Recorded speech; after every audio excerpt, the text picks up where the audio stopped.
So the big question is this: what is life like on tour when you're playing professional golf? Sometimes it's good and sometimes it's tough. That's the question, and this is the podcast that's going to give you the answer. Welcome to Tales of the Tour on Stock Shot Secrets.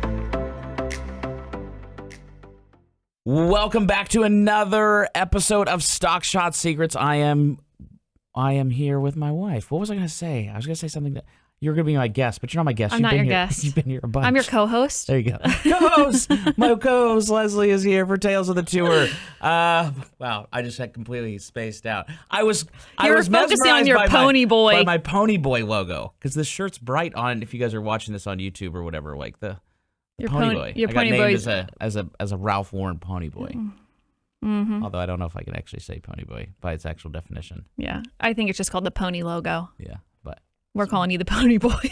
I think we made that up. I told the Ralph Lauren marketing guys the other day that I said I think it would be sweet if we just rented a pony and then I rode it into the golf room and then hit a stock shot on a pony. Yeah. So instead of like you're playing polo, I'm hitting stock shots. You're hitting stock shots. Right. It's on brand for them. That's pretty good. That's pretty good polo form. It is. It's on brand for them with the polo guy. You're just doing golf. Replace the polo club with. I bet you I could hit a stock shot with one arm. Oh yeah, I believe you. Yeah. All right. So we left last time with LaGrange, Georgia. And we are going home, which was such a drive. How long was that drive? 1,924 miles. Gosh, miles away, and it was amazing. Like we did it in 3 days. It was a haul, and right? we had Baby Bo with us at this time. He was headed back. I'm such a boy. We're headed back to Arizona. But we would usually go Columbus, and then we would stop in Oklahoma City, and then we would stop in Albuquerque. A couple of times, yes, we would stop in Albuquerque, Santa Fe. We stopped there one year, and that was such a cool spot. But home of the worst pizza ever. Do you remember what the name of it was? That was Albuquerque. That's a whole podcast on its own. Was the pizza? I mean, let's not even go there. Yeah. But we stopped in Albuquerque.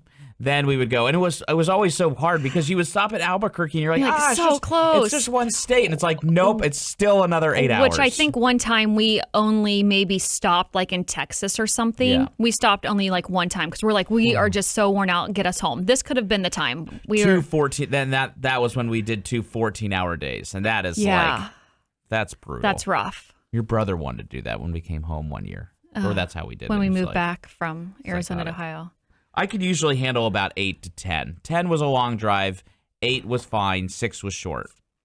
Yeah. But 14's another beast. If I'm being driven, I can handle any amount. It's the actual driving. Buffet. I don't like to drive, especially at night. I prefer to be driven. Yeah. Okay, so we go home. We are then on the West Coast. So I decide this probably is where we're going out and playing. I think I played my first Canadian Tour event that year. Which you loved, Canadian Tour event, because they were put on really well. Yep, I got an exemption from Grant Fuhr actually helped. There you go. Because he was like part Did you pay him off to get that exemption? No, definitely didn't pay him because he was paying me. Yeah. Check that out in previous episodes. But he kind of helped get me into that, which was such an interesting story because that was the year, this won't make sense to you, but it will to the listeners. That was the year where they changed the patterns in the grooves of clubs. So it used to be that it's either square grooves and then it went to V or V to square. Regardless, I think they went from square to V.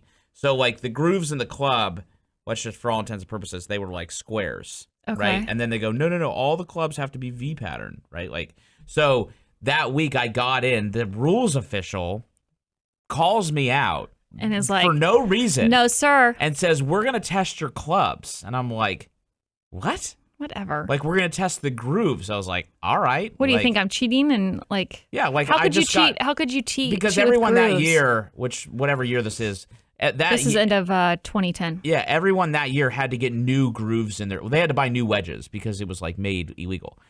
But the thing was, he tested my hybrid, which like, people, it was always like, yeah, test like you got to change your wedges. You got to change your wedges. You got to change your wedges because they were creating too much spin on the ball.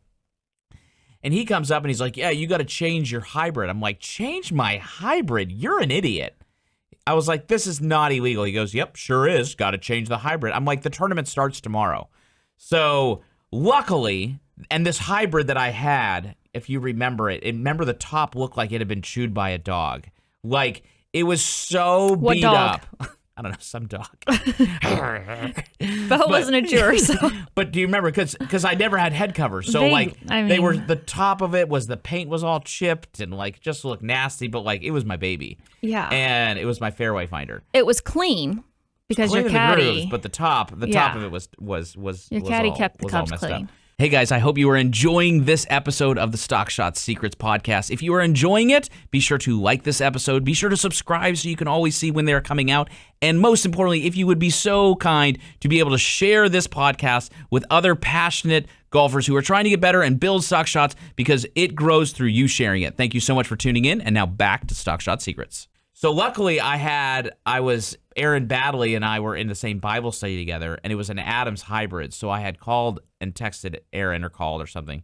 And luckily he had the tour guy like overnight a club, and it ended up working out. It was fine, but it was like, I think I would bet to say I am the only person on the planet that had to replace a hybrid for non-conforming grooves. But they probably really were conforming. He just... I don't know. But like, that's just it was a he stupid was just thing. choosing to be rude. Yeah. So that goes to the Canadian Tour event. I think I played pretty good that week, actually, because that was what then sparked me to then go play on the Canadian PGA Tour. You did Cal Open? California and then Open? did Cal Open, which was, what were those storms called that go on the West Coast that are like... Haboobaloops? The dust storms? Not haboobaloops. No, it's the Santa Ana. Is it the Santa Ana winds? Oh, the Santa Ana winds. Santa Ana winds. I thought you were talking about the Santa Ana winds. The dust storms in Arizona. California. They're like called like a haloob or halubo. What's the wine mixer called? Catalina wine mixer? Yeah.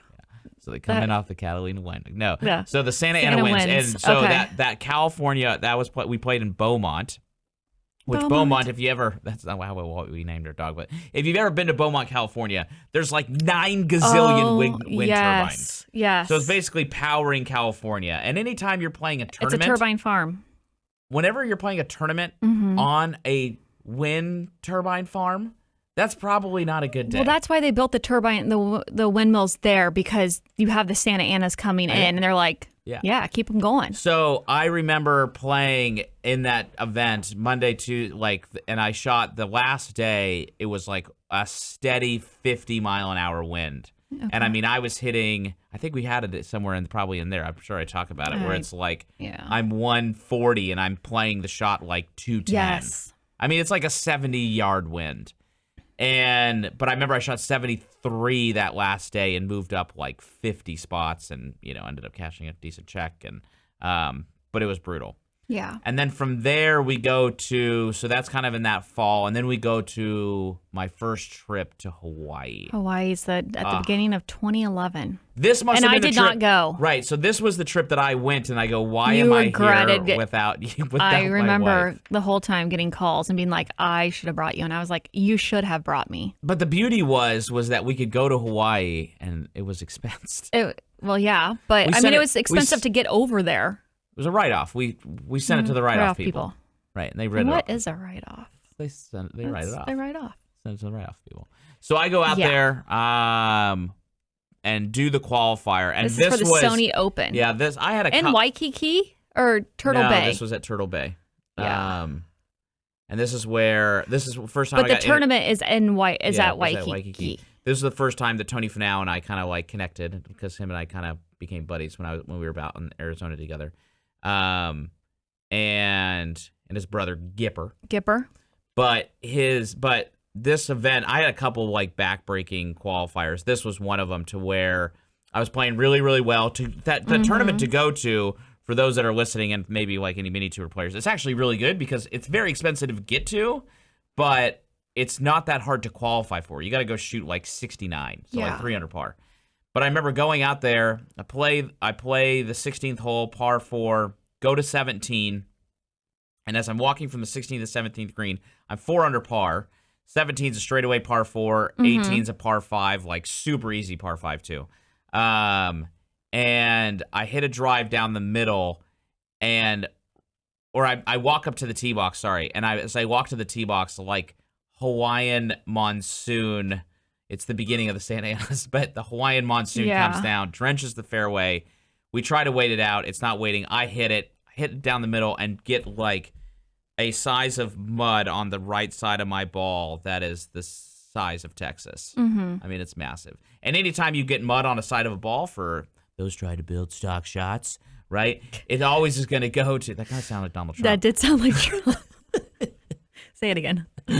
Those trying to hit stock shots, I think it's going to be great. It's going to be a great shot.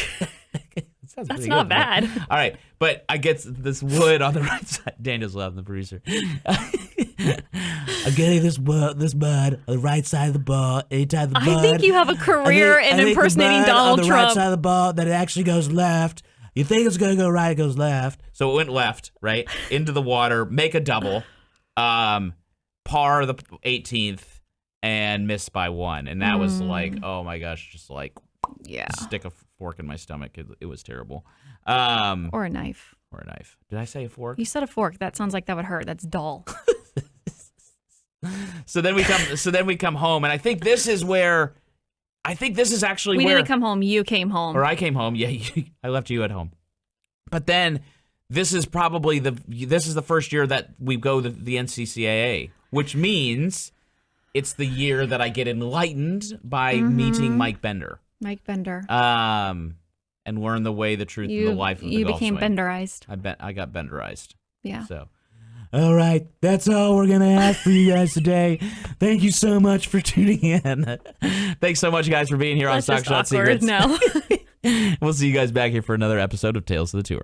Hey guys, thank you so much for listening to the latest episode of the Stock Shot Secrets. Now, I want to give you a special opportunity where you and I can chat individually by just simply texting the following number, and you can ask any question under the sun about anything relative to your game or your skill, body, mind, whatever it is. So just text me at 614-541-1988. That's 614-541-1988. Subscribe to our text line, and then you can be in the special Stock Shot community where we can talk about everything under the sun regarding stock shots.